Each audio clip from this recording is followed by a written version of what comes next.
जय श्री कृष्ण, राधे राधे। વૈષ્ણવ, મેં આપને કીધું કે ફૂલ છડી હવે વસંત ઋતુ ચાલુ થઈ ગઈ એટલે હોળી ખેલના દિવસોમાં ઠાકોરજીને ફૂલ છડી આપણે ખેલાવા બાજુ આપણે ફૂલ છડી ધરતા હોય પ્રભુને, એ આપણે ઘરે કેવી રીતે સિદ્ધ કરી શકાય, બરાબર? કેવી રીતે આપણે બનાવી શકીએ? તો આ છે ને કપડાં કોટનનું, આપણે એકદમ સિમ્પલ વેમાં આપને કહું, આ જે ફોલ મળે છે ને એ જ છે આ કપડું, બરાબર?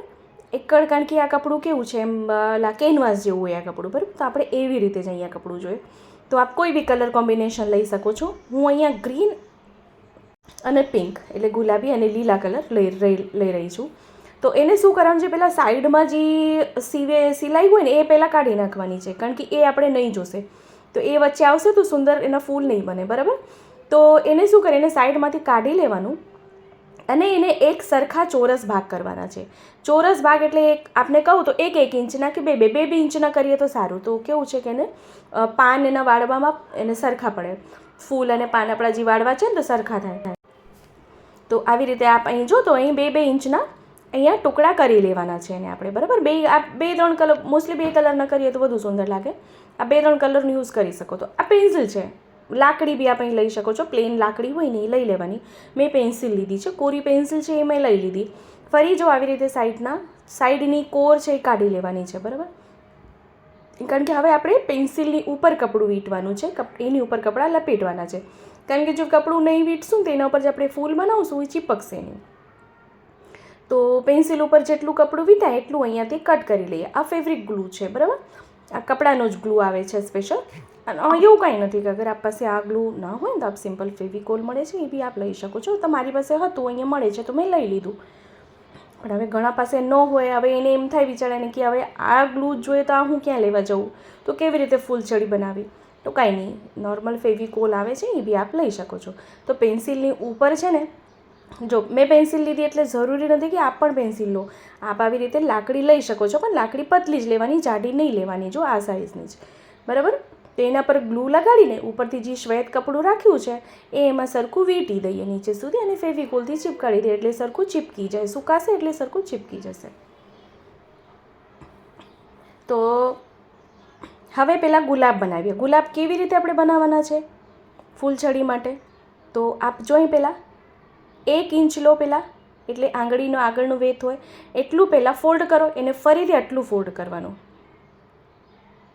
આપણે જો હું કેવી રીતે ફોલ્ડ કરી રહી છું, આપણે એ ધ્યાન દેવાનું છે. ફરીથી આપણે દેખાડી રહી છું. જો મેં કેમ ફોલ્ડ કર્યા છે એ ખાલી આપ કેરફુલી જોશો ને, ધ્યાનથી જોશો તો આપને સમજાશે. એટલું થઈ ગયું. પછી આંગળી અને અંગઠાની વચ્ચે, જો આંગળી અને અંગઠાની વચ્ચે આમ રાખવાનું અને એને આમ ટર્ન કરતા જવાનું. આમ આંગળીથી આપ નીચેની સાઈડમાં જો આમ ફોલ્ડ કરશો એટલે ઉપરનો ભાગ નીચે જશે અને નીચેનો ભાગ ઉપર આવશે. આ જો આપને દેખાય છે? જો હું એક હજી આપને કહીશ કે આ પહેલી વાર જો કરતા હશો ને તો આપને શાયદ નહીં બી થાય, પણ જો પ્લીઝ નહીં થાય તો મૂકી ના દેતા, કોશિશ કરજો અને ચોક્કસથી બનાવજો. થશે, 100% થશે. અગર આપને તાપ છે હૃદયમાં કે મને પ્રભુ માટે ફૂલછડી સિદ્ધ કરવી છે તો ચોક્કસથી થશે. તો અહીંયા ગ્લુ લગાડીને ફરીથી એને ચીપકાડી દઈએ તો સરખા બધા ચોંટી જશે ફૂલ, એટલે જે પંખુડી બધી છે સરખી ચીપકી જશે. તો ખૂબ સરળતાથી અહીંયા ગુલાબ બની ગયું. આપ કપડાનું કોઈ બી કોમ્બિનેશન લઈ શકો છો. મેં અહીંયા વ્હાઈટ રોઝ કર્યા છે એટલે શ્વેત ગુલાબ કર્યા છે, લીલો અને પિંક કલરનો બધા પાન બધા બનાવ્યા છે. તો આ ટુકડા આવી રીતે લેવાના, વચ્ચેથી આમ પ્રેસ કરવાનું, ટ્રાયેંગલ બનાવવાનું, વચ્ચે સેન્ટરમાં નીચે પકડવાનું અને બંને બાજુથી આમ ક્રીઝ કરતા જવાનું અને નીચેની સાઈડમાં આવી રીતે પકડવાનું. આપને હું હજી કરીને બીજા 2-3 બી દેખાડી દઈશ એટલે આપને સહેજતા થશે. આપણે જોઈ શકો છો વચ્ચેનું સેન્ટર જે છે એને પકડવાનું અને આજુબાજુના સાઈડના જે કોર આવે છે એની નીચેની સાઈડમાં કરવાનું. અને પછી દોરો લઈને, પતલો દોરો લઈને એને આવી રીતે ખાલી વીંટી દેવાનું, ગાંઠ નહીં વાળવાની, ખાલી વીંટી દેવાનું, એ ખુલશે નહીં. આવી રીતે હું આપને ગેરંટીથી કહું છું કે આપ 1-2 વાર બનાવશો ને તો ખરેખર આપણે ખૂબ જ આનંદ આવશે. સાચે જ ખૂબ આનંદ આવે છે બનાવવામાં. અને કોઈ બી વસ્તુ આપ ઠાકોરજી માટે જ્યારે બનાવતા હોય ને તો પ્રભુ એમાં પ્રીતિ લગાડી જ દે છે આપણી. જો ફરીથી બની ગયું, થઈ ગયું સુંદર. એટલે હું આપને ફરી કહું છું કે પહેલી વાર જો આપ કરતા હશો ને તો આપને એવું થશે કે નથી થઈ રહ્યું. પણ નહીં, નથી થઈ રહ્યું તો એમ કરીને મૂકી ના દેતા. કરશો ચોક્કસથી. આપ સ્વહસ્તે ફૂલછડી બનાવજો અને પ્રભુને ધરજો, પ્રભુને એનાથી ખીલાવજો.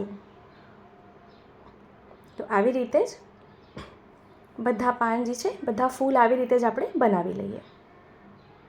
જો આ હું સરળવાળી રીત આપને બતાવી રહી છું. આમાં બીજા ઘણા બધા પ્રકારો છે.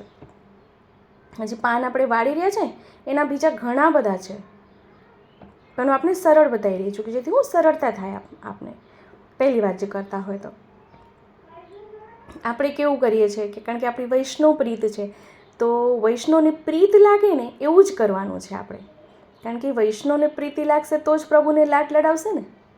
તો આવી રીતે અહીંયા બધા પાનું બનાવી લઉં છું, બરાબર.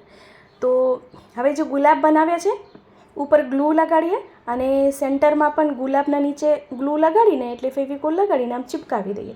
ચીપકી જશે. 2-5 મિનિટ રાખશો ને આમ લગાડીને દબાવી દઈએ અને ઊભું રાખી દઈએ એટલે ચીપકી જશે. તો મેં અહીંયા જો બધા પાન તૈયાર કરી લીધા છે, બનાવી લીધા છે.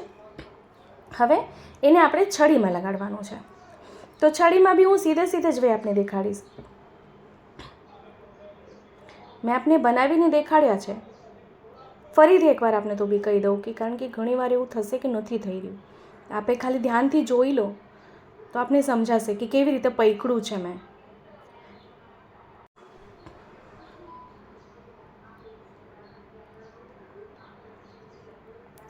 હવે ફૂલ છડી લઈએ, છડી પર ગ્લુ લગાડી દઈએ. પહેલાં આવી રીતે ગ્લુ લગાડી દઈએ. થોડુંક વધારે પ્રમાણમાં ગ્લુ લગાડી દેવાનું ફેવિકોલ. અને જો અહીંયા છે ને સીધું જો કરી રહી છું, એક ગુલાબી એક લીલો, એક ગુલાબી એક લીલો, એવી રીતે. તો શું છે કે ડિઝાઇન આગળ હું ડિઝાઇનવાળું આપને બતાવીશ અને પહેલી વાર આપ કરશો તો આપને મૂંઝવણ થશે કે અરે આ કેવી રીતે થયું, મારાથી તો થઈ નથી રહ્યું. એટલે આપણે સરળવાળી જે ફૂલછડી છે ને, સરળ ફૂલછડીની ડિઝાઇન એ હું આપને દેખાડી દઉં. તો એક લીલો અને એક ગુલાબી, એક ગ્રીન અને એક પિંક, આવી રીતે આપણે એક ફૂલ આમ લગાડતા જઈએ અને એને ચિપકાવતા જઈએ. જો ફેવિકોલ લગાડશું તો જરાક એનું રેસ્ટ આપવાનું, એને જરાક એવું કે કેવું છે. જો મેં છે ને 4 જ ફૂલ લગાડ્યા છે, બરાબર. આજુબાજુ મેં ફૂલ 4 જ લગાડ્યા છે. તો આપણે અહીં 5 જો સમાતા હોય, જેવી રીતે આપણે ફૂલ બનાવ્યા હશે ને એના ઉપર ડિપેન્ડ કરે છે. નાની મોટી સાઇઝના જે ફૂલ બનાવ્યા હશે ને એના પર ઘણીવાર એવું થાય. જો એક પિંક એક ગ્રીન, એક પિંક એક ગ્રીન, આવી રીતે જ આપણે બધા ફૂલ લગાડી દેવાના છે. ગ્લુ અત્યારે આપને એવું લાગતું હશે કે આમાં તો બહુ ઝાઝા બધા ફેવિકોલ દેખાય છે, પણ ના, સુકાઈ જશે. તો અહીં જો ખૂબ સુંદર ફૂલછડી અહીંયા તૈયાર થઈ ગઈ, બની ગઈ ને ફૂલછડી સુંદર. કેવી સુંદર લાગી રહી છે. મને ખબર છે આપને બી ચોક્કસથી મન થતું હશે કે હું બી આવી ફૂલછડી બનાવું અને મારા પ્રભુને ખીલાવું. તો ચોક્કસથી બનાવજો અને પ્રભુને ખીલાવજો. અને હા, કમેન્ટ કરવાનું ભૂલશો નહીં, આપણા ગ્રુપમાં શેર કરવાનું ભૂલશો નહીં, જેથી વધુથી વધુ લોકો સુધી વિડીયો પહોંચી શકે અને એને પણ વિડીયો ઉપયોગી થઈ શકે. તો હવે ફરી એક કપડું લઈએ, ગ્રીન કલરનું લીધું મેં, ને એને આ જે છડી છે ને એને કવર કરી દેવાનું છે. એમાં ગ્લુ લગાડીને ફરીથી કવર કરી દઈએ આપણે નીચે સુધી, આવી રીતે. અહીં જો, કારણ કે નીચે પકડવાનો ભાગ છે ને હવે, તો એમાં સરખું ગ્લુ લગાડીને આમ ચિપકાવી દઈએ એટલે ચીપકી જશે, ફટાફટ ચીપકી જશે. પંખો ચાલુ હોય ને, પંખાની નીચે આપણે બેઠા હોય તો સરળતાથી ચીપકી જાય.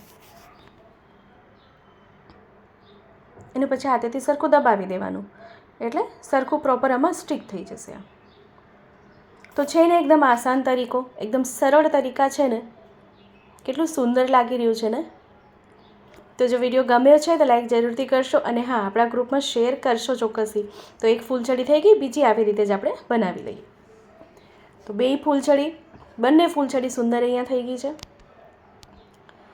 આપને કંઈ નહીં સમજાણું હોય તો ફરીથી કમેન્ટ કરશો, હું ચોક્કસથી આપને રિપ્લાય કરીશ. ચેનલ પર નવા આવ્યા હોય તો ચેનલને સબસ્ક્રાઈબ કરજો, બેલ આઇકોન હિટ કરશો, જેથી જ્યારે બી હું વિડીયો મૂકું ત્યારે આપ સુધી નોટિફિકેશન આવી જાય. અને હા, વિડીયો આપને કેવો લાગ્યો છે એ કમેન્ટ કરશો ચોક્કસથી, જેથી શું છે કે પ્રોત્સાહન મળે કે બીજા નવા વિડીયો હું આપ સાથે શેર કરું. ખૂબ સુંદર ફૂલ છડી બની ગઈ છે અહીંયા. આપ કલર કોમ્બિનેશન કોઈ બી લઈ શકો છો.